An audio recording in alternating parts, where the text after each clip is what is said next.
প্রিয় মা ও বোনেরা, আপনাদের জন্য 4টা কাজ: স্বামীর আনুগত্য করা, লজ্জাস্থানের হেফাজত করা, আপনার 5 ওয়াক্ত সালাত ঠিকঠাক মতো আদায় করা এবং রমজান মাসে সাওম রাখা। নবীজি বলেছেন সাল্লাল্লাহু আলাইহি ওয়াসাল্লাম, জান্নাতের যে কোনো দরজা দিয়ে ইচ্ছা আপনি প্রবেশ করতে পারবেন। আপনার জন্য সহজ। আর স্বামীর আনুগত্য বলতে আমি বুঝাইনি স্বামীর দাসত্ব করতে হবে, এটা বলিনি। এখনকার কিছু ফ্যামিলিস্ট মেয়ে আছে, ওরা আনুগত্য শব্দ মনে হয় যে দাসত্ব মনে হয়। আনুগত্য দাসত্ব এক জিনিস না। আনুগত্য কি? স্বামী কোরআন সুন্নাহর অনুকূলে কোনো কথা বলেছে, আপনি মানবেন। স্বামী বলছে পর্দা করো, তোমাকে ভালোবেসে বলছি তুমি পর্দা করো, তুমি আমার অনেক প্রিয় একজন মানুষ, তুমি বেপর্দায় বাইরে যাবা, লোকজন দেখবে, কেমন হয়? ঠিক আছে, তোমাকে তো আমিই বিয়ে করেছি, তুমি আমার মানুষ, তোমাকে দেখবে কেন? ঠিক আছে, তো এখন স্বামী ভালো কথা বলেছে, আপনি শুনলেন, এটা আনুগত্য।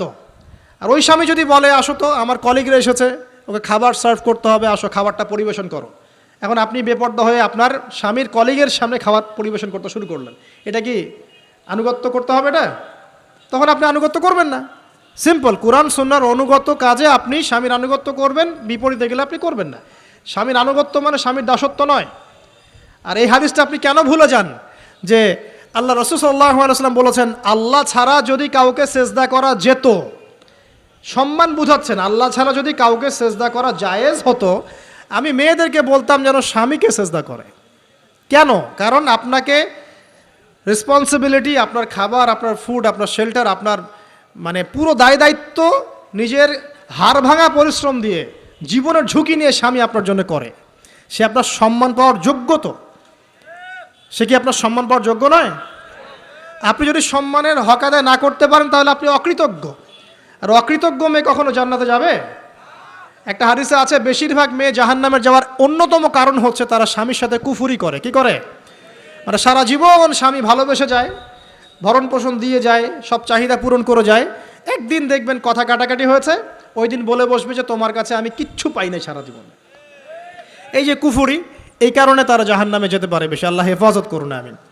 আরেকটা কারণ হচ্ছে যে বেপর্দা। আপনাকে 4টা মূলনীতি ফলো করতে হবে। 1, এমন কোনো পোশাক পরবেন না যে পোশাকটা আটো সাটো, যেটা পরলে আপনার গায়ের কাঠামো বোঝা যায়। এটা বোরখা হলেও পরা যাবে না। আমি কি বুঝাতে পারছি? ডিজিটাল বোরখা দেখেন নাই? দেখছেন? মাশাআল্লাহ। আর কারা কারা দেখছেন? এদিকে চোখ বেশি যায় না? আচ্ছা, এমনি দেখা যায়, চোখ দিতে হয় না, এমনি দেখা যায়। ডিজিটাল বোরখা চলবে না, ডিজিটাল বোরখা চলবে না। আমার মত, এটা আমি মত দিচ্ছি, আমি আল্লাহর রাস্তায় সময় দিয়েছি অনেক দিন, এবং এখানে যে পর্দাটা শেখানো হয় এরকম পর্দা আমি অন্য কোথাও দেখি নাই। এত চমৎকার পর্দা শেখানো হয়। কারা কারা সময় লাগিয়েছেন? 3 দিন 7 দিন সময় দিয়েছেন কারা কারা? বেশিরভাগই দেন নাই। সমস্যা নাই, দিতে হবে, আমি বাধ্যতামূলক বলিনি আপনাকে। বলেছি এখানে পর্দা শেখানো হয়, চমৎকার পর্দা শেখানো হয়, যে এখানে চোখটা পর্যন্ত তাদের ঢেকে রাখার তালিম দেওয়া হয়। যাই হোক, যেখানেই শেখেন অ্যাটলিস্ট পর্দাটা শিখলেই হলো। এমন পোশাক হবে না যেই পোশাকটা আটো সাটো, যেটা পরে আপনার গায়ের কাঠামো বোঝা যায়।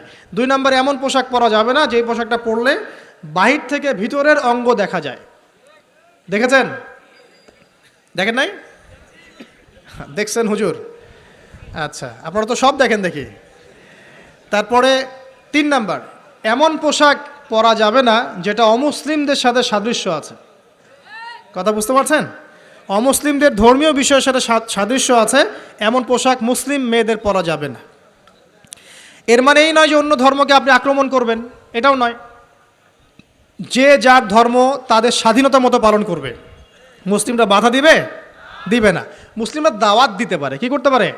দাওয়াত দিতে পারে যে ভাই, এই যে লা ইলাহা ইল্লাল্লাহর কনসেপ্ট আপনাকে বুঝাচ্ছি, আল্লাহ ছাড়া কোনো মাবুদ নাই, মুহাম্মদ সাল্লাল্লাহু আলাইহি ওয়াসাল্লাম সর্বশেষ রাসূল, এই কোরআন পড়ুন, হাদিস পড়ুন, দেখুন এটাই হচ্ছে মানবতার মুক্তির সনদ।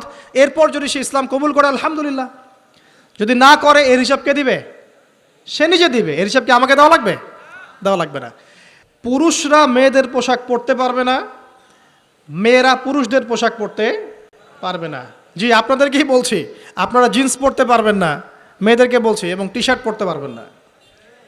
আপনারা ওই যে যা ইচ্ছা তাই ড্রেস পরে বলবেন যে 1000 বছরের সভ্যতা সংস্কৃতি, এসব বাজে কথা চলবে না এখানে। এটা 1000 বছরে কোনোদিনও আমাদের দাদা নানিরা এগুলা এগুলা কখনো পরে নাই, পড়ছে? আপনার দাদি কখনো এরকম পড়ছিল শাড়ি? তো এই যে বললো 1000 বছর থেকে পরে আসতেছে নাকি, সুবহানাল্লাহ। তো এখানে বিষয়টা হচ্ছে পুরুষ মেয়ের পোশাক পরতে পারবে না, মেয়ে পুরুষের পোশাক পড়তে পারবে না। আমি খুব সংক্ষিপ্ত করে আপনাকে কোরআন সুন্নাহ থেকে 4টা মূলনীতি বলে দিলাম। এই 4টা মূলনীতি কোরআনেও আছে, হাদিসেও আছে। আসেন, এই যে নারীর অবমাননা, এই বিষয়টা আইয়ামে জাহিলিয়াতে যেমন ছিল, এখন দেখবেন আরও বড় পরিসরে এসেছে, আসে নাই? এই যে ফ্যাশন শো, দেহের প্রদর্শনী, বিভিন্ন ফিল্মস দেখবেন, ফিল্ম ইন্ডাস্ট্রিজে দেখবেন, মিউজিকে দেখবেন, পর্নে দেখবেন, মেয়েদের দেহটাকে নিয়ে ব্যবসা করা হচ্ছে। আগে তো না হয় কন্যা সন্তান হলে জীবন্ত পুঁতে ফেলতো নাকি, এখন যদি গর্ভের বাচ্চা মেয়ে জানে, অনেকে আগেই মেরে ফেলায়। বোঝেন নাই মনে হয়? অনেকে যদি জানে যে গর্ভে মেয়ে সন্তান আছে, আগেই মেরে ফেলায়। এমন অনেক দেশ আছে, আমি নাম বলছি না দেশের সঙ্গত কারণে, যে সে দেশে এরকম মেয়ে সন্তানকে এই যে খালাস করে ফেলার, নষ্ট করে ফেলার, ভ্রূণ নষ্ট করার আলাদা ক্লিনিক আছে, আলাদা হসপিটাল আছে। বলে নাউজুবিল্লাহ। তো আসলে ওই 1450 বছর আগের মানুষটা বেশি বর্বর ছিল না আমরা বেশি বর্বর? এই যে অধিকারের কথা বলে বলে আমরা মেয়েদের দেহটাকে নিয়ে এখন মস্করা করছি, তামাশা করছি। সবচেয়ে সেরা অধিকার কোথায় পাবে? কোরআনে পাবে, হাদিসে পাবে, ইসলামে পাবে।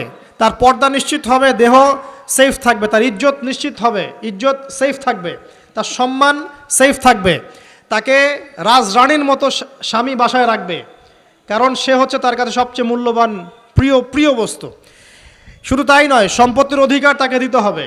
একজন মেয়ে তার ভাইয়ের সম্পত্তি পাবে, তার বাবার সম্পত্তি পাবে, তার স্বামীর সম্পত্তি পাবে, সব দিক থেকে সে সম্পত্তি পাবে। আর একজন ছেলে কিন্তু সব দিক থেকে সম্পত্তি পাবে না। তো এই বিষয়গুলো যখন এক শ্রেণীর মানুষ বোঝে না, তখন ইসলামের বিরুদ্ধে অহেতুক প্রোপাগান্ডা চালানো শুরু করে। সবচেয়ে সেরা সম্মান রক্ষার উদাহরণ দেয়া হয়েছে ইসলামে, কোরআনে এবং হাদিসে। এই কথাটা আপনাদের মা বোনদেরকে বোঝাবেন, তবে নম্রতার সাথে বোঝাবেন, কারণ উচ্চবাচ্য করলে তারা কথা শুনবে না। কারণ আল্লাহ রাসূল সাল্লাল্লাহু আলাইহি ওয়াসাল্লাম বলেছেন, কিছুটা বাঁকা হাড় দিয়ে তাদেরকে তৈরি করা হয়েছে। যদি আপনি শক্ত করে চাপ দিতে যান তাহলে ভেঙে যাবে, আর যদি আপনি ওই অবস্থায় ছেড়ে দেন তাহলে বাঁকাই থেকে যাবে। এখানে আপনাকে হিকমা অবলম্বন করতে হবে। আল্লাহ পাক তৌফিক দান করুন। একটা বিষয় বলছিলাম, ওই যে শিরকের পাপ এখন গ্লোবালাইজেশন হয়েছে না, ওই সুদের পাপ এখন গ্লোবালাইজেশন হয়েছে না। গ্লোবালাইজেশন বোঝেন? মানে বিশ্বায়ন, পুরো বিশ্বে ছড়িয়ে পড়েছে না। আরেকটা হচ্ছে এই যে মেয়েদের অবমাননা, এটা সারা বিশ্বে ছড়িয়ে পড়ে নাই? আচ্ছা, আর দুটা বলবো, এরপর বলে আমি শেষের দিকে যাচ্ছি। আসেন, একটা হচ্ছে মাদক। আইয়ামে জাহিলিয়াতের অন্যতম সেরা পাপ ছিল কি? মাদক। ওই যে বলছেন জাহিলি যুগ, কেন বলছেন জাহিলি যুগ? বিকজ ওইখানে মাদক খেত মানুষ বেশি। এখন বলেন, ওখানে না হয় মক্কায় মাদক খেত মানুষ, এখন সারা বিশ্বে মাদক ছড়িয়ে পড়ে নাই? বেশি না কম? এখন এই যে নতুন নতুন মাদক আসছে, ইয়াবা, আরও নাকি কি আসছে নতুন নতুন, আমরা নামও জানি না। এই যে গাজার নাম জানি, ফেন্সিডিলের নাম জানি, আর কি আছে, হিরোইন বলেন, আর দু একটা, আফিম, আর কি আছে? হ্যাঁ, রেন্ডি, সুবহানাল্লাহ, এই নামও কখনো শুনি নাই আমি। আচ্ছা শোনেন, বিষয়টা হচ্ছে, দেখুন, এই বিষয়টা কি হালাল না হারাম? আচ্ছা, এটাকে যদি আমরা হালাল করে নেই তাহলে কি হবে? কুফরি হবে না শিরক হবে? শিরক কুফর দুটোই হচ্ছে। কিন্তু এখন মক্কার কিছু মানুষ মাদক খেয়েছে বুঝলাম, আল্লাহ রাব্বুল আলামিন ধাপে ধাপে এখান থেকে বের করেছেন। প্রথমে বলেছেন মদ খেয়ে নামাজের ধার কাছে যেও না, হ্যাঁ। তারপরে বলেছেন এই যে মাদকে কিছুটা উপকার আছে কিন্তু বেশি ক্ষতি। তারপর বলেছেন খেয়ে নামাজের কাছে যেও না। তারপর ধাপে ধাপে শেষের দিকে এসে আল্লাহ পাক বলেছেন যে এটাকে ছেড়ে দাও। সূরা মাইদায় পড়ে দেখেন, এটা শয়তানের কাজ। তখন সাহাবায়ে কেরাম রাদিয়াল্লাহু আনহুম পুরোপুরি মাদক থেকে নিজেদেরকে মুক্ত করলেন। এরপরে কি কখনো তারা মাদক ছুঁয়েও দেখেছেন? বরং মাদক দ্রব্য সেবন করলে 40টা লাঠি বেত্রাঘাত করতে হয়, ইসলামিক শাস্তি। কয়টা লাঠি? আর উমর রাদিয়াল্লাহু আনহুর সময়ে 40 লাঠিকে বাড়িয়ে 80 লাঠি করা হয়েছিল। কত লাঠি? 80 লাঠি। কিন্তু আরও একটা পাপের শাস্তি আছে, বলবো? অপবাদ। এখন যেটা বেশি দেওয়া হয়, অপবাদ, মিথ্যা অপবাদ, সতী সাধী নারীর উপরে মিথ্যা অপবাদ, এর শাস্তি হচ্ছে 80 লাঠি। আবার 100 লাঠির শাস্তি আছে, 100 লাঠি। এটা কিসের জানেন? জিনা। জিনা এই যে যারা করছেন, এর শাস্তি হচ্ছে 100 লাঠি, তাও জনসমক্ষে দিতে হবে, গোপনে না। আর 1 বছরের জন্য এলাকা ছাড়া করতে হবে। রজম একটা শাস্তি আছে, রজম। এটা কি? রজম মানে পাথর নিক্ষেপ করে হত্যা। এটা তো বর্বর, তাই না? অমানবিক, মধ্যযুগীয়। এসব কথা শুনছেন না? শোনেন, কিছু কিছু বিষয় আছে যে বিষয়গুলো করার পরে এই পৃথিবীতে মানুষ বেঁচে থাকার অধিকারটা হারিয়ে ফেলে। কথা বুঝতে পারছেন না মনে হয়? কিছু কিছু পাপ আছে, এগুলো করলে পরে মানুষ এই পৃথিবীতে বেঁচে থাকার অধিকারটা হারায় ফেলে। যেমন কোনো বিবাহিত ব্যক্তি যদি জেনা করে, নাউজুবিল্লাহ, কোনো ছেলে যদি কোনো ছেলের সাথে যৌন সম্পর্ক করে, সমকামী করে, বা এটাকে যেটা গে মানে যেটা কি বলে, সমকামিতা, ঠিক আছে, এই কাজ যদি কেউ করে, নোংরা কাজ যদি কেউ করে, কোনো মেয়ে যদি কোনো মেয়ের সাথে এরকম কোনো কাজ করে, একই পাপ। এইসব পাপ করলে পরে এই পৃথিবীতে বেঁচে থাকার অধিকারটা সে হারিয়ে ফেলে। কথা কি বুঝতে পারছেন? আচ্ছা, তখন শাস্তি হচ্ছে আল্লাহ রাব্বুল আলামিন পাথর নিক্ষেপ করে হত্যা করতে বলেছেন। কারণ হচ্ছে সে এত গর্হিত একটা কাজ করেছে যেটা এই শাস্তি পাওয়ার সম্পূর্ণ যোগ্য। এবং কওমে লূত নামে যে কওম ছিল, ওই কওমটাকে আসমানে উঠিয়ে আল্লাহ পাক পাথর বর্ষণ করে এভাবেই শেষ করে দিয়েছেন। জর্ডান একটা দেশ আছে না, জর্ডানের পাশে ডেড সি নামে একটা জায়গা আছে, ডেড সি, মৃত সাগর। ওইখানে সাদুম নামে একটা গোত্র থাকতো। কোন গোত্র? সাদুম। ওই সাদুম গোত্র এরকম সমকামী ছিল। আল্লাহ রাব্বুল আলামিন লূত আলাইহিস সালামকে পাঠিয়েছিলেন, তারা হেদায়েতের বাণী শোনে নাই। আল্লাহ পাক ওদেরকে আসমানে উঠিয়ে পাথর নিক্ষেপ করে উল্টা দিকে দাফন করে দিয়েছেন, নাউজুবিল্লাহ।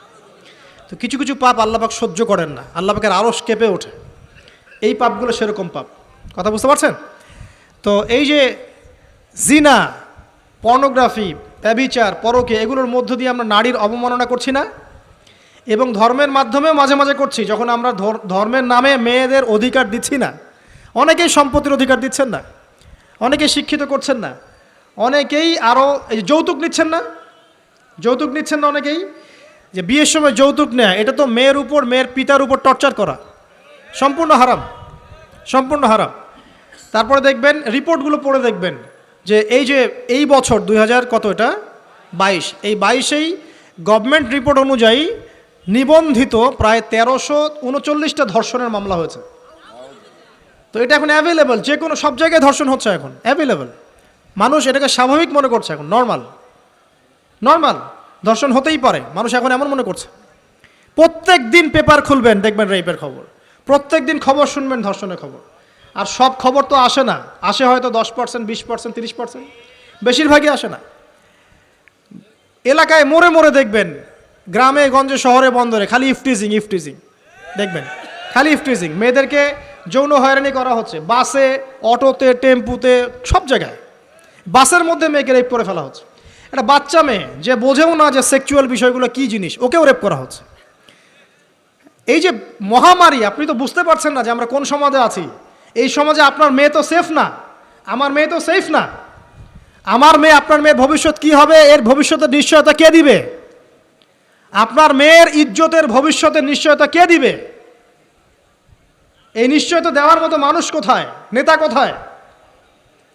কারো ঘরের স্ত্রী, কারো ঘরের বোন, কারো ঘরের মেয়ে এখন সেফ না। যে কোনো দিন, যে কোনো জায়গায়, যে কোনো দুর্ঘটনা হতে পারে। বাসে, ট্রাকে, ট্রেনে, অটোতে, সব জায়গায় হতে পারে।